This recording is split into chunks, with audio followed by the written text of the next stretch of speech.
नमस्कार मित्रों, स्वागत है आपका हमारे खास कार्यक्रम नमो इम्पैक्ट में। मैं हूं आपका दोस्त अतुल सिंघल। आजकल इस कार्यक्रम में हम चर्चा कर रहे हैं विकसित भारत 2047 की और साथ में जानने की कोशिश करते हैं कि भारत विकसित कैसे होगा, भारत की विदेश नीति क्या है।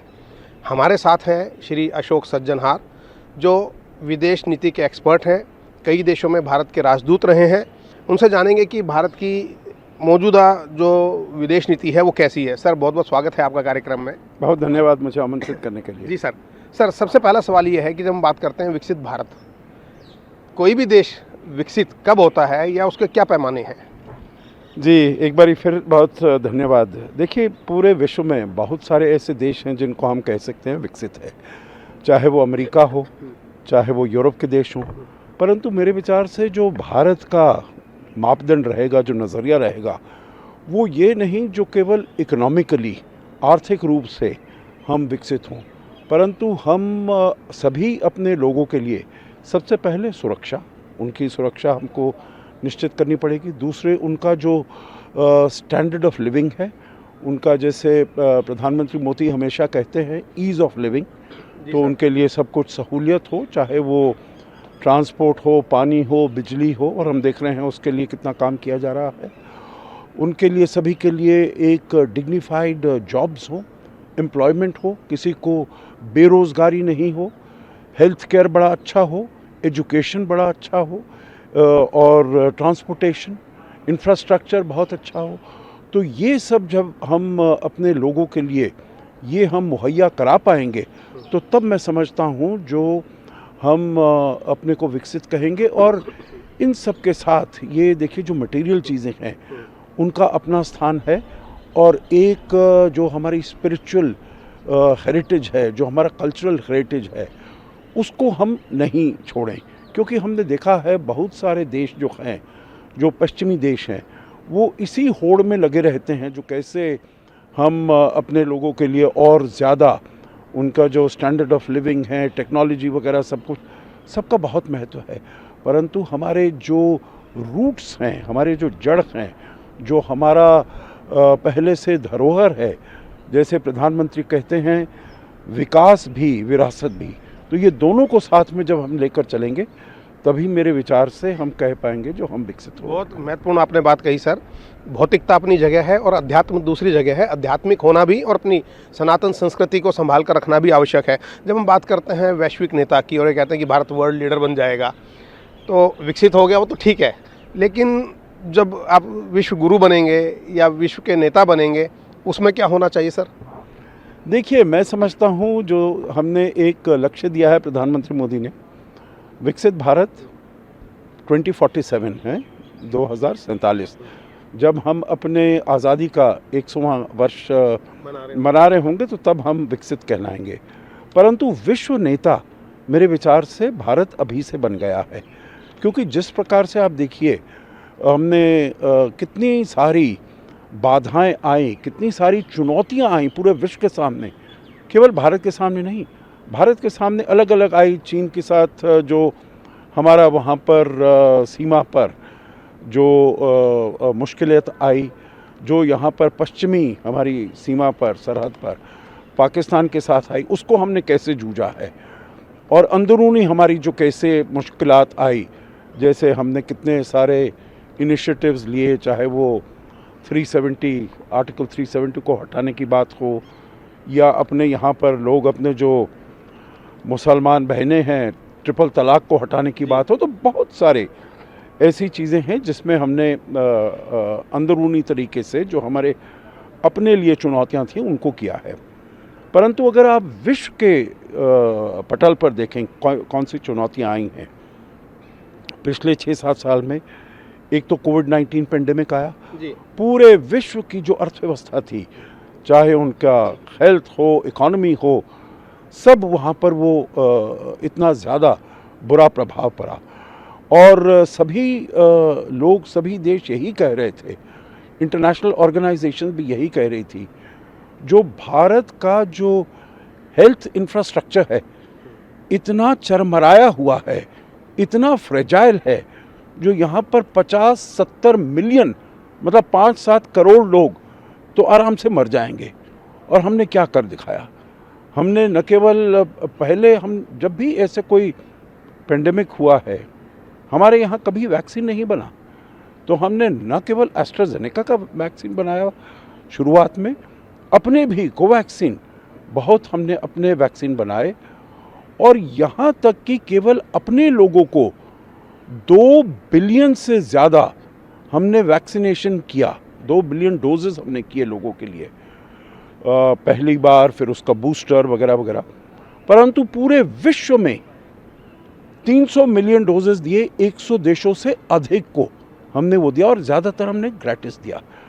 ऐसे बहुत से विकसित देश भी नहीं कर पाए, वो अपना उसको होड़ कर रखे रहे। जी सर, जी नहीं सर, ये बात ठीक है और इस बात में कोई दो राय नहीं कि भारत ने मदद की, लेकिन ये जो एस्पेक्ट है ये तो वसुधैव कुटुंबकम का है। जब आप वर्ल्ड लीडर की बात करते हैं, रशिया और यूक्रेन युद्ध में भी आपकी तरफ देख रहे थे कि भाई मोदी जी कुछ बोलेंगे तो शांति हो सकती है।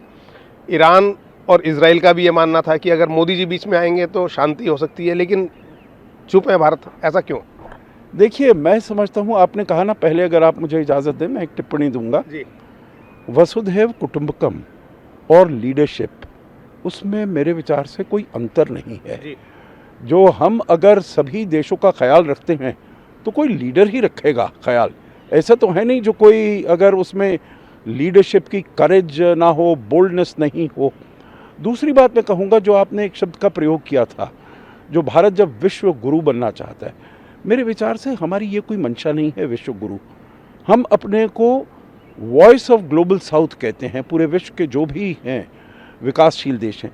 और दूसरा हम कहते हैं जो हम विश्व बंधु हैं, विश्व मित्र हैं, सभी के हम साथी हैं, सभी को अपने साथ लेकर चलेंगे। चाहे आप हमारे पड़ोस में देख लीजिए या कहीं देख लीजिएगा। आपने जो बात की है जो रूस और यूक्रेन में, तो देखिए हमारा अभी समय है Atul ji to look inwards. हमारा ये नहीं है जो हम पूरी दुनिया में जाकर जो कुछ भी हो रहा है उसके ऊपर हम कहें जो हमारा क्या इसमें मत है। हमको अपनी जो ऊर्जा है वो अपने में समेट कर रखनी है। आप में अगर शक्ति होगी, आप स्थिर होंगे, स्थायी होंगे, आर्थिक रूप से आप आगे बढ़ रहे होंगे, पूरा विश्व आपको एक लीडर के तौर से देखेगा। आपको कहने की ज़रूरत नहीं है, आपको कहीं बाहर जाकर कुछ काम करने की ज़रूरत नहीं है। इसीलिए आपने देखा रूस और यूक्रेन का युद्ध हुआ, भारत सभी देशों को सप्लाई कर रहा था फूड ग्रेन्स, सभी का वहाँ पर दिक्कतें हुई। उस समय देशों के पास तेल नहीं था, भारत ने श्रीलंका में $4.5 बिलियन का उनको असिस्टेंस दिया। मालदीव्स में $650 बिलियन का, श्रीलंका में वहाँ पर दितवा वो जो साइक्लोन आया उसमें $450 मिलियन का हमने। तो देखिए ये जो लीडरशिप होती है ये बाहर जाकर अपनी ही छाती ठोकने से नहीं होती, काम करने से होती है, बहुत ही लग कर काम करने से होती है, और उसका परिणाम निकलना चाहिए, उसका नतीजा निकलना चाहिए। और वही हमने देखा है उस समय, वही हमने देखा है अभी जो रूस और ये जो ईरान और अमेरिका और इजराइल का युद्ध हो रहा है। देखिए हमने वहाँ पर कितनी आपदाएं आई हैं। हमारे लिए हम करीब 40% अपना तेल खाड़ी के देशों से लेते हैं। स्ट्रेट ऑफ हॉर्मुज़ बंद हो गया है, हमने डाइवर्सिफाई किया है। पिछले ही कुछ समय में देखिए हम पहले 20-22 देशों से अपना तेल आयात करते थे, अब हम 41 देशों से कर रहे हैं। तो हमारे पास संभावनाएं बहुत हो गई हैं। जो अगर एक रास्ता बंद होता है एलपीजी का, वहाँ से हमारा करीब जो हम 50-60% हम आयात करते हैं उसका 90% खाड़ी के देशों से आता है।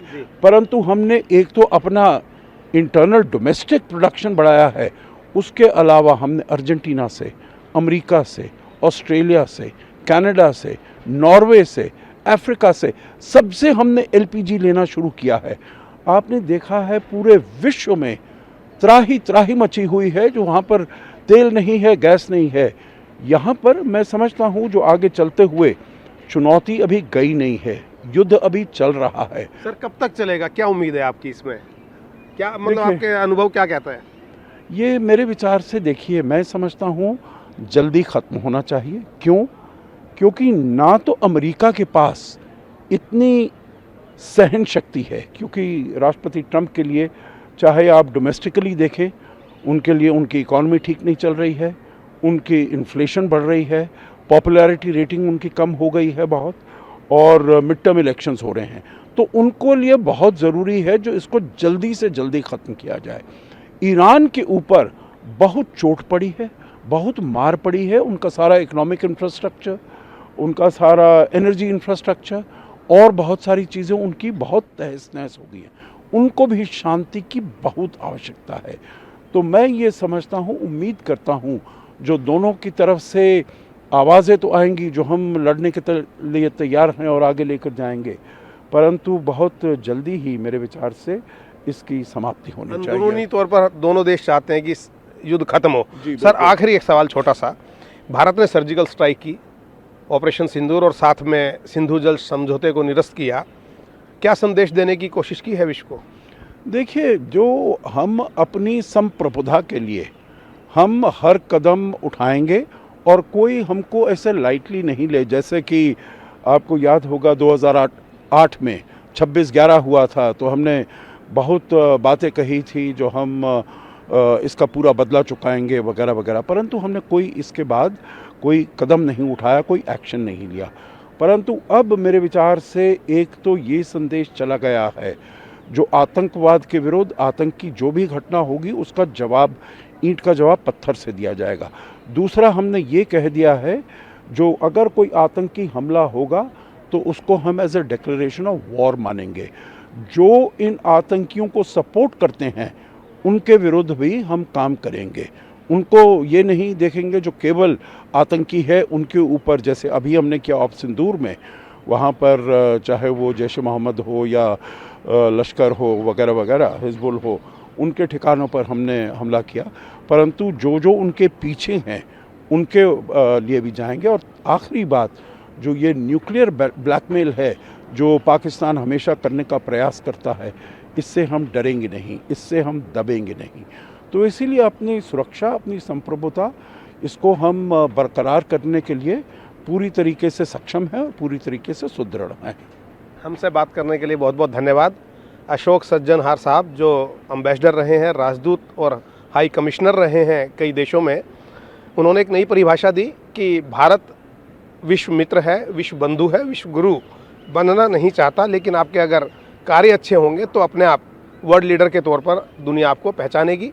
मुझे लगता है कि विदेश नीति की जो आपके मन में कुछ भी शंकाएं होंगी, कुछ सवाल होंगे, सर का इंटरव्यू सुनने के बाद आपकी वो शंकाएं दूर हो गई होंगी, सवालों का जवाब मिल गया होगा। कार्यक्रम में आज इतना ही, अगले कार्यक्रम में फिर मिलेंगे, तब तक के लिए नमस्कार।